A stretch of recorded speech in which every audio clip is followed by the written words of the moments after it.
Hello and नमस्कार। Welcome to all. आप सभी का स्वागत है रणधीर एजुकेशन में।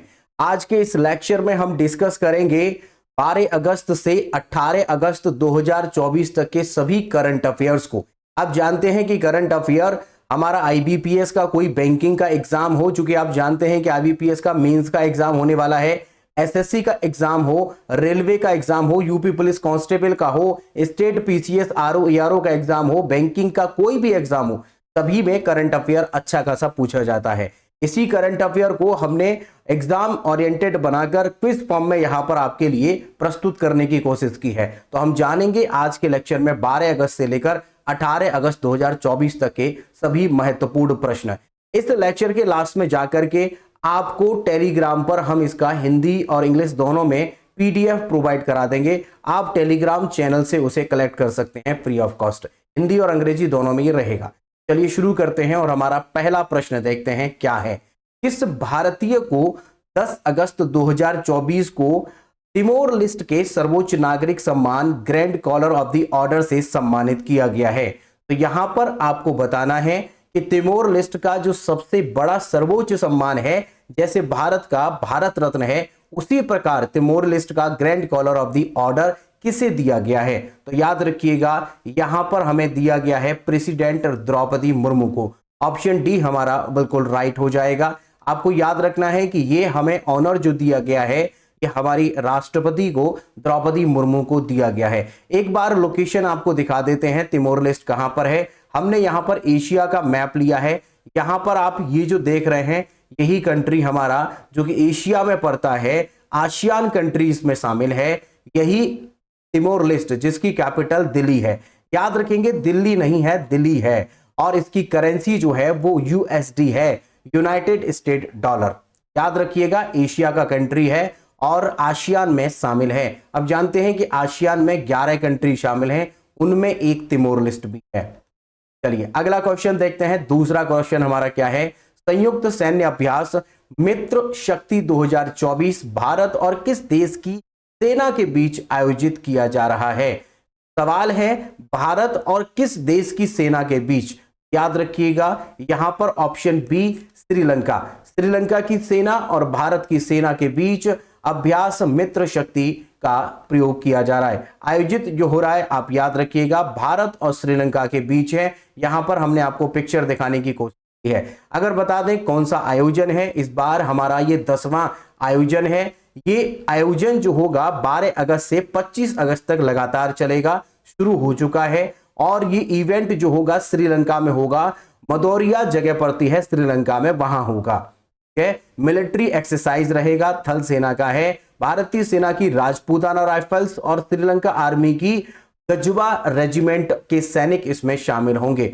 मित्र शक्ति हमने बता दिया आपका ये जो शुरू हुआ है ये इस बार का 10वां एडिशन है, लेकिन शुरू हुआ है 2000 पुणे में। पहला जो हुआ था वो पुणे में हुआ था, 2012 से इसकी शुरुआत होती है। 9th एडिशन था ये, पहले स्टार्ट जो हुआ है 9th एडिशन।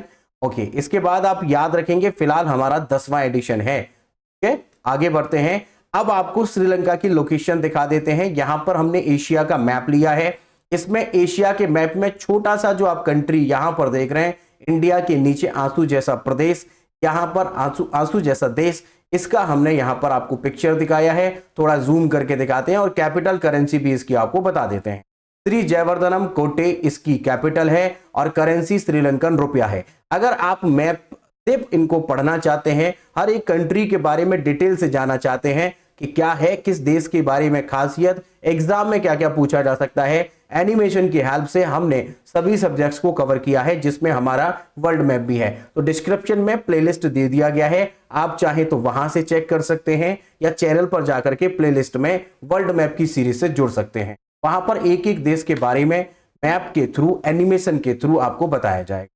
अगला प्रश्न देखते हैं। देश का पहला 24x7 अनाज एटीएम, अनाज वितरण मशीन जिसको कहते हैं, किस स्थान पर खोला गया है? बहुत ही ज्यादा जरूरी सवाल है, याद रखिएगा इस सवाल के आने की संभावना ज्यादा है। भुवनेश्वर यहां पर राइट आंसर हो जाएगा। 24x7 24 घंटे 7 दिन एटीएम लगा रहेगा, अनाज वितरण मशीन, जिसमें से आपका गेहूं, चावल, ये सारी चीजें उपलब्ध होंगी। आपका ये होगा भुवनेश्वर में। भुवनेश्वर की अगर बात करें कि ये तो आप जानते ही हैं, यहां पर ग्रेन एटीएम की बात करें, ये लॉन्च हुआ है। इस एटीएम को एक नाम दिया गया है जिसका नाम है अन्नपूर्ति। अन्नपूर्ति एटीएम का नाम रखा गया है, नाम भी याद रखिएगा, अन्नपूर्ति। ठीक है, भुवनेश्वर में इस एटीएम को शुरू किया गया है। अगला प्रश्न देखते हैं। अगला प्रश्न है, लोकसभा में बैंकिंग कानून संशोधन विधेयक 2024 किसने पेश किया है? Who introduced the Banking Laws Amendment Bill 2024 in Lok Sabha? Lok Sabha में यह किसके द्वारा पेश किया गया है? अब सिंपल सी बात है कि हमारे यहाँ की जो देश की इकोनॉमिक्स या फिर हम कहें कि वित्त मंत्री कौन है, तो निर्मला सीतारमन है। उसी से संबंधित हमारा बैंकिंग प्रणाली भी है, इसीलिए निर्मला सीतारमन यहां पर राइट आंसर होगा। निर्मला सीतारमन इस बिल को पेश कर रही हैं। ये बिल बैंकों के सुधार से संबंधित है। आप जानते हैं कि एक हमारा आरबीआई का एक्ट बना था, आरबीआई एक्ट 1934। इसके तहत 1 अप्रैल 1935 को कलकत्ता में एक बैंक खोला गया जिसे हम सेंट्रल बैंक या आरबीआई के नाम से जानते हैं। इसके बाद एक एक्ट बनाया गया था, बैंकिंग रेगुलेशन एक्ट 1949, और यह बैंकिंग रेगुलेशन एक्ट भारत में बैंकिंग का संविधान कहा जाता है। आरबीआई को सबसे ज्यादा जो पावर देता है वो यही एक एक्ट है। इस एक्ट में भी कुछ संशोधन किया जाएगा। आरबीआई के एक्ट 1934 में भी संशोधन होगा। एसबीआई का जो एक्ट है आप जानते हैं, एसबीआई का एक्ट 1955 का है, इसमें भी संशोधन होना है। तो ये जो संशोधन होगा ये बैंकिंग में सुधारों से संबंधित है। तो याद रखिएगा, हमने आपको बता दिया है, निर्मला सीतारमन ने इसको पेश किया है। अगला प्रश्न देखते हैं, पेरिस ओलंपिक 2024 की पदक तालिका में भारत का स्थान क्या है? What was the position of India in the medal tally of Paris Olympic 2024? यहां पर याद रखने वाली बात यह है कि पेरिस ओलंपिक जो अभी अभी हुए हैं, यहां पर हमारे भारत का जो नंबर है वो 71 है। बहुत पीछे है, बहुत ज्यादा आगे नहीं है। हमारे से आगे इस बार पाकिस्तान रहा है। और अगर बात करें कि कौन सा देश कौन से नंबर पर रहा है, तो यूनाइटेड स्टेट ऑफ अमेरिका ये हमारा सबसे पहले नंबर पर रहा है। अमेरिका यहां पहले नंबर पर है। यहां पर अगर आपको बताएं, ये हमने पहले नंबर पर लिया है गोल्ड। ये यहां पर हमने आपको दिखाने की कोशिश की है गोल्ड। फर्स्ट नंबर पे हम आपको दिखा रहे हैं गोल्ड, सेकंड नंबर पर सिल्वर और थर्ड नंबर पर ब्रॉन्ज। और ये यहां पर आपका फाइनल जो है ये लास्ट हमने दिया है टोटल नंबर। तो यूनाइटेड स्टेट ऑफ अमेरिका को 126 यहां पर पदक मिले हैं, जिसमें 40 गोल्ड हैं।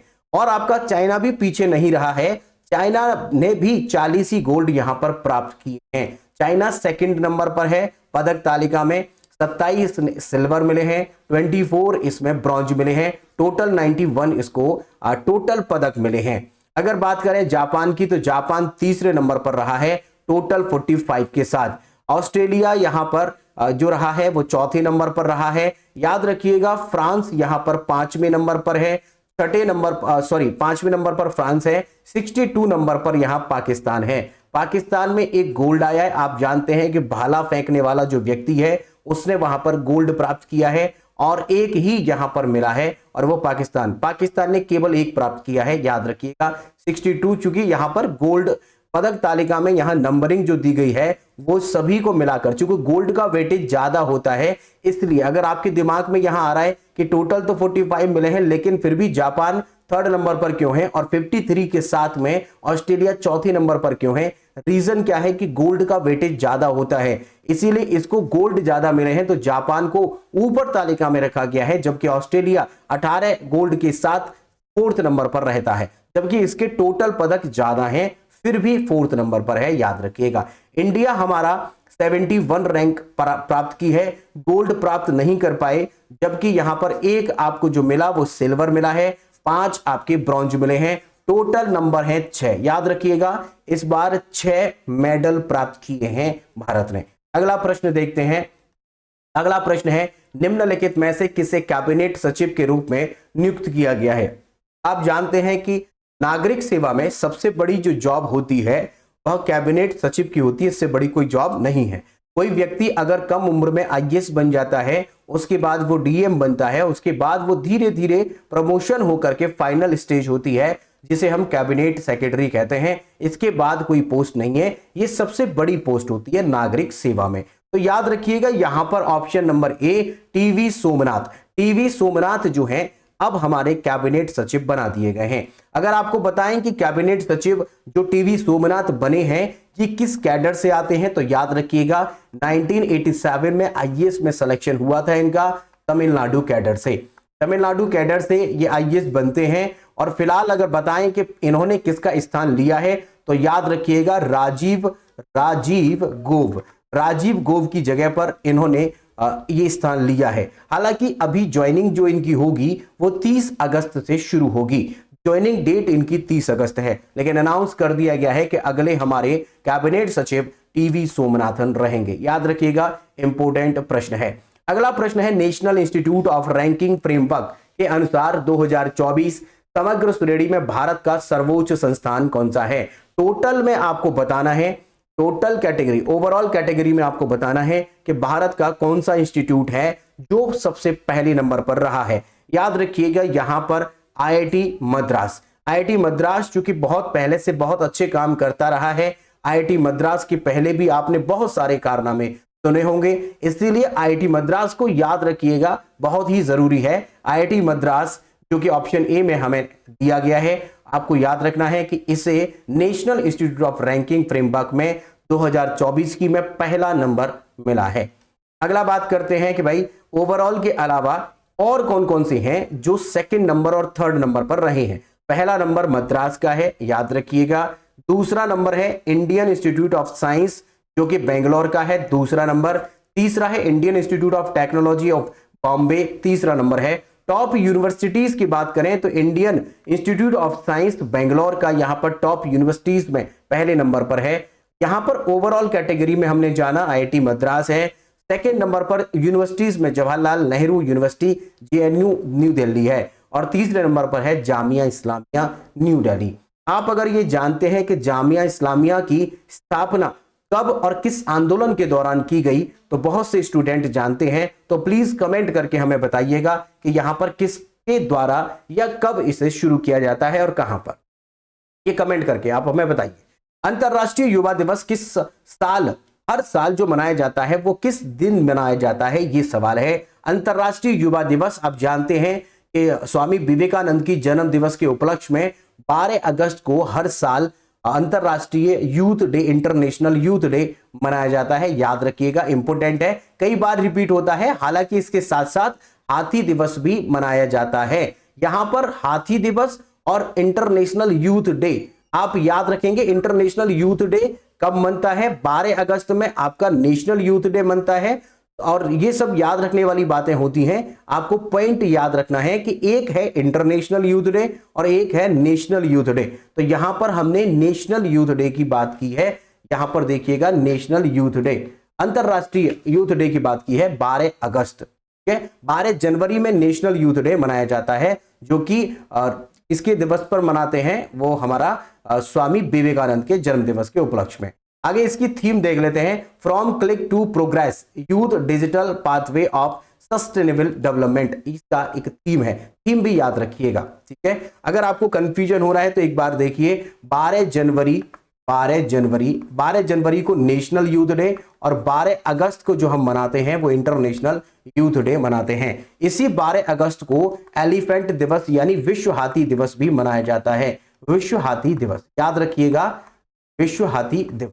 ये तीनों पॉइंट्स आपको याद रखने हैं। यहां पर हमने आपको थीम भी बता दी है। अगला प्रश्न है, पॉल कागामे ने किस देश के राष्ट्रपति के रूप में शपथ ली है।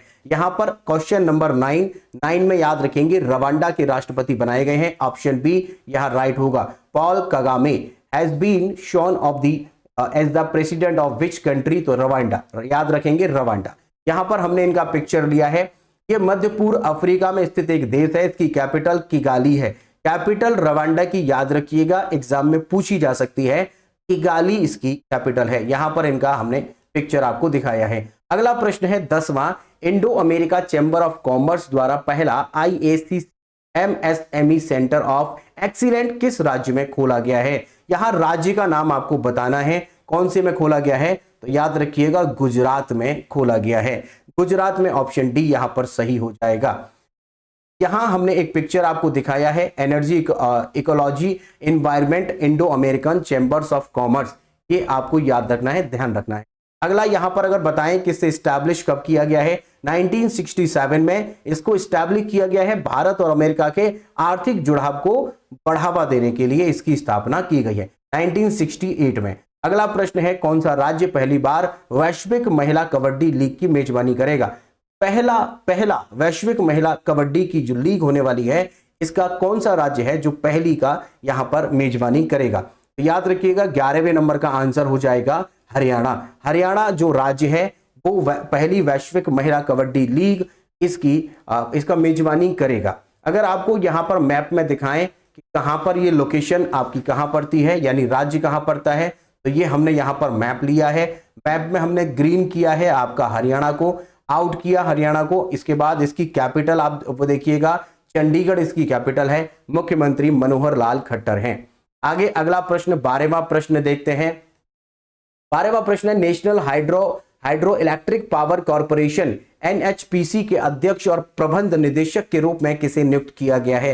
तो याद रखना है आपको एनएचपीसी के डायरेक्टर, मैनेजिंग डायरेक्टर और चेयरमैन कौन नियुक्त किए गए हैं। यहां पर option A Rajkumar Chaudhary right answer है। राजकुमार चौधरी को यहां पर बनाया गया है। राजकुमार चौधरी के बारे में आपको बताएंगे, उससे पहले आपको बता दें कि इसे एस्टैब्लिशमेंट इसका कब किया गया है। National hydro electric power corporation का स्टैब्लिशमेंट हुआ है 1975। इसका ऑफिस जो हेडक्वार्टर है फरीदाबाद हरियाणा में है। फरीदाबाद हरियाणा, याद रखिएगा फरीदाबाद हरियाणा। इंडियन गवर्नमेंट का एक सार्वजनिक उपक्रम है जो कि इंडिया का हाइड्रो पावर डेवलपमेंट ऑर्गेनाइजेशन है। ये पॉइंट भी आपको याद रखना है। यहां पर हमने इनका राजकुमार चौधरी का आपको पिक्चर दिखा दिया है। अगला प्रश्न देखते हैं, 13वां प्रश्न क्या है, निम्नलिखित में से किसे जुलाई महीने के लिए ICC player of the month चुना गया है? Who among the following has been chosen as the ICC player of the month for the month of July. याद रखेंगे यहां पर हर महीने के एक चुनाव किया जाता है जिसमें कि आपका प्लेयर ऑफ द मंथ चुनना होता है। एक यहां पर साथ साथ मेल और फीमेल दोनों ये चुनते हैं। तो याद रखिएगा यहां पर हमारा ऑप्शन डी जो कि नाम है गस अटकिंसॉन और चमारी अट्टापट्टू। ये हमारा चमारी अट्टापट्टू श्रीलंका से संबंधित है, वहां की कप्तान है क्रिकेट टीम की, जबकि ये बॉलर है इंग्लैंड के गस अस्टिकॉन। याद रखेंगे गस अस्टिकॉन। ये हमारा ऑप्शन डी यहां पर सही हो जाएगा।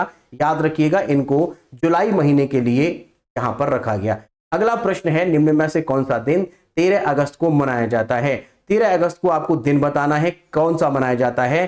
तो याद रखिएगा इसमें हमारा ऑप्शन बी एकदम सही होगा, विश्व अंगदान दिवस, वर्ल्ड ऑर्गन डोनेशन डे यहां पर मनाया जाता है हर साल 13 अगस्त को।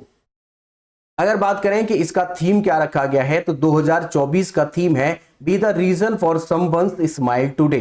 यहां पर recycle life be a organ donor, world organ day मनाया गया और ये हर वर्ष 13 अगस्त को मनाया जाता है, वो याद रखें।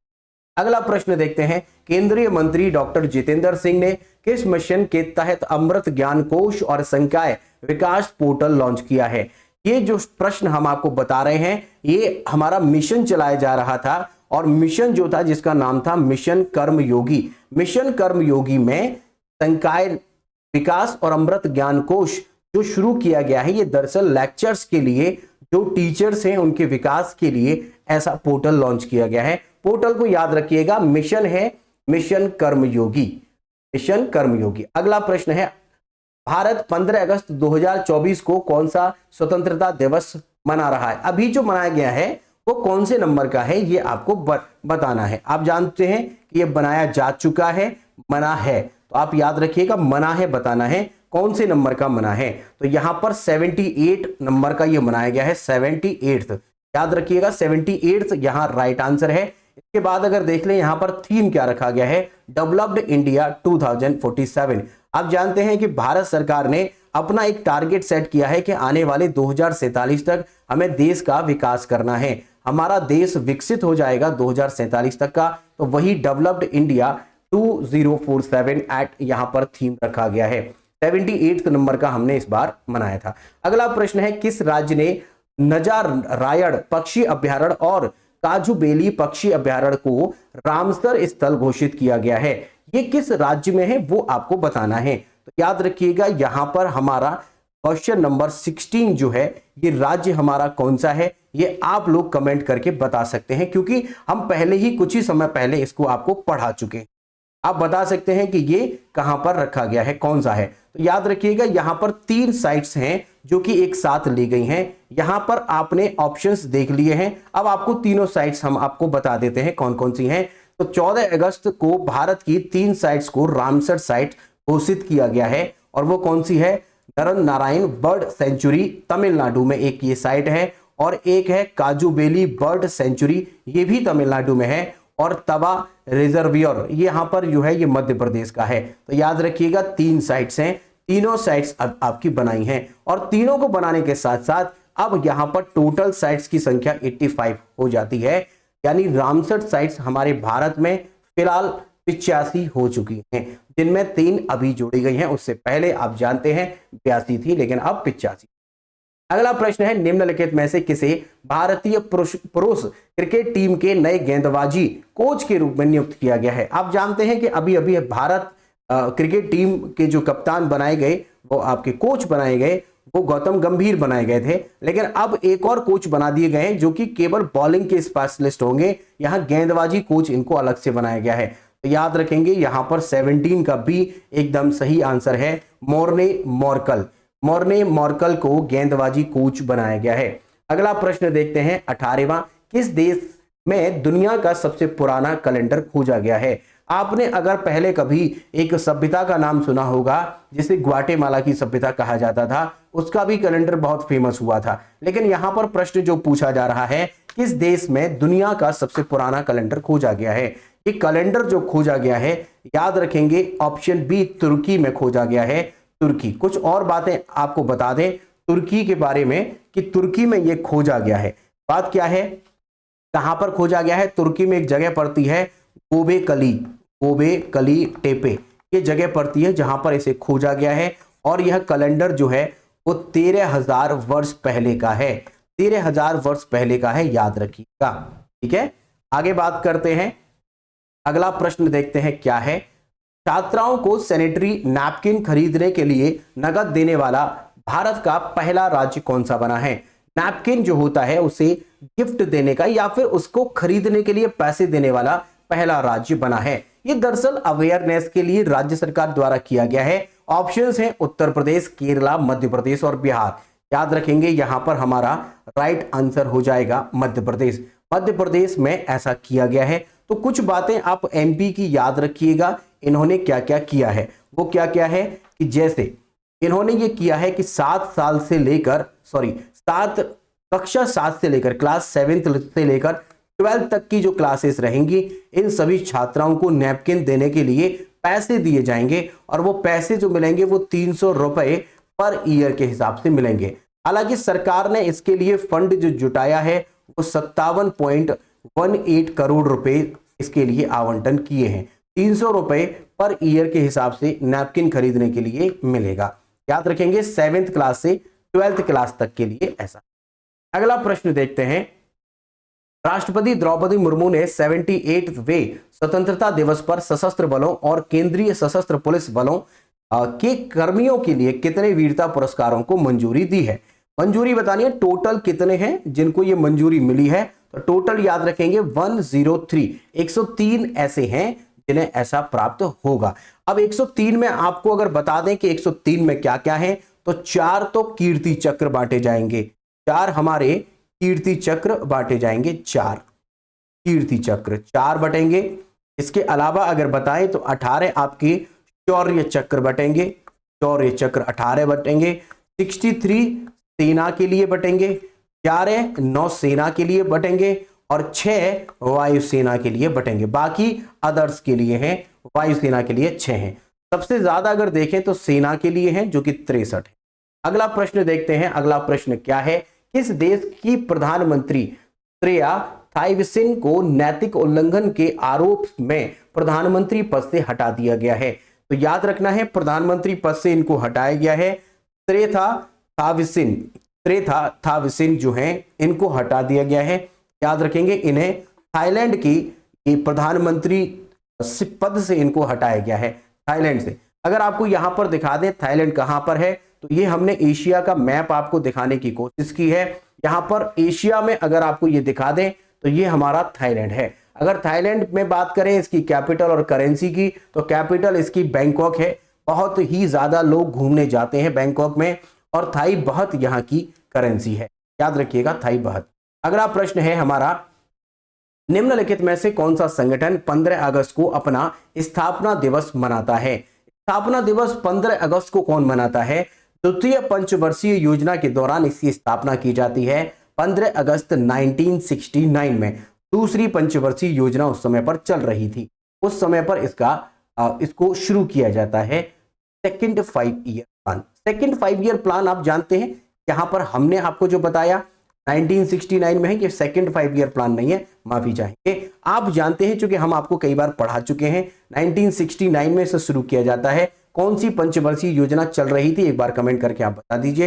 यहां पर आप ध्यान रखेंगे, ऑप्शन जो हमारा 22 है, इसका ऑप्शन ए इसरो हो जाएगा, इंडियन स्पेस रिसर्च ऑर्गेनाइजेशन, इसकी स्थापना की है, याद रखिएगा, इसरो।